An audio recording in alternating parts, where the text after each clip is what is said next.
Assalamualaikum warahmatullahi wabarakatuh. Semangat pagi. Pada kesempatan ini saya ingin menjelaskan terkait dengan proses pemeriksaan perkara pidana, bahwa di dalam proses pemeriksaan perkara pidana itu bisa terbagi menjadi 3, yaitu untuk pemeriksaan perkara cepat, kemudian pemeriksaan perkara singkat, dan pemeriksaan perkara biasa. Adapun untuk pemeriksaan perkara cepat ini biasanya digunakan untuk tindak pidana ringan, yang mana diatur ketentuannya juga di dalam pasal 205 KUHP, yang mana di dalam hal ini tidak memerlukan surat dakwaan, kemudian dalam bentuk register, hakimnya juga tunggal.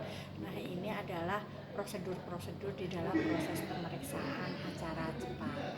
Kemudian kalau untuk proses pemeriksaan acara biasa ini adalah memang diperuntukkan yaitu untuk antara yang masuk sebagai tepiring ataupun yang masuk sebagai tindak pidana biasa.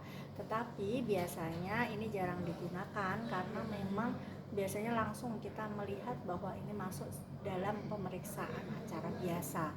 Pemeriksaan acara biasa itu adalah untuk tindak pidana biasa yang mana ancamannya itu biasanya memang lebih dari 1 tahun ataupun lebih dari 5 tahun. Kemudian di dalam proses acara pemeriksaan biasa sendiri itu tidak terlepas dari namanya pembuktian, yang mana di dalam proses pembuktian khususnya di pengadilan atau di persidangan dalam hal ini itu dibutuhkan adanya kehadiran dari alat bukti di dalam proses pemeriksaannya sebagaimana diatur di dalam pasal 184 KUHP, yang mana alat bukti itu terdiri dari 5, yaitu keterangan saksi, keterangan ahli, kemudian surat petunjuk, dan keterangan terdakwa.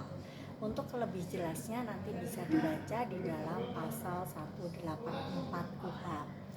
Di dalam pasal 184 KUHP ini ada alat-alat bukti yang ini harus terpenuhi dengan minimal yaitu 2 alat bukti, dan juga harus ada keyakinan hakim untuk dapat menjatuhkan suatu putusan pidana.